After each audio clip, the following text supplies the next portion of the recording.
8 days. 50 gigabyte. Paano kaya ito? 8 days, 4,000 yen. 16 days.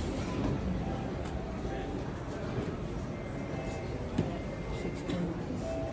Ayan, bibili tayo ng SIM card. So, let's buy our SIM card. Ayan, nakabili na tayo ng SIM card at ilalagay na natin sa phone. Diba? Diyan lang natin ilagay yung pera. Ito binili na natin. 5 days unlimited. Pwede naman tayo bumili ulit ng bagong SIM. Mga SIM card to ng turista. So, we'll see you later, guys. Bye! Hi guys! Of course, we are here now sa train station. Nasa baba lang siya ng airport. There you go. You see? So, magta-take na tayo ng train papunta sa Tokyo City. Good luck. Inantok na ako. Wala pang tulog. Ang lamig. See you later, guys. So, meron tayong extra phone na gagamitin dito. At tingnan natin kung anong laman ng box. Oh, there you go. You have instruction. And your SIM card. And blah blah blah. Wala pala number to.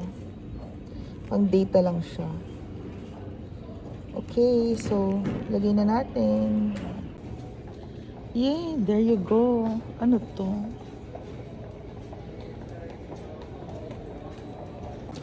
Ayan, so may instructions tayong kailangan gawin. Walang number yung device. Pang wifi lang siya for tourists. So, gawin na natin.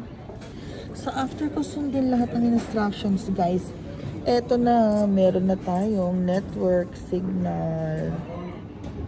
Diba? 3G. Bongga.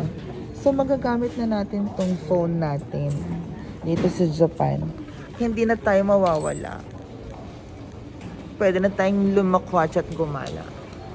Okay, pwede na ako sumakay ng train kasi ayoko mawala sa train tas hindi ko alam kung nasan na ako.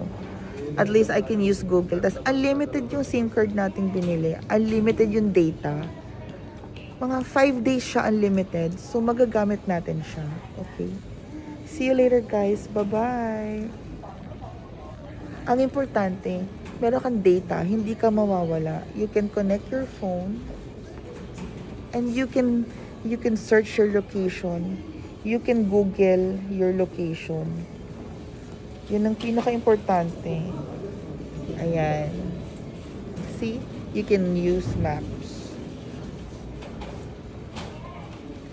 So, there you, nasa airport, there you go. Nasa airport pa rin tayo.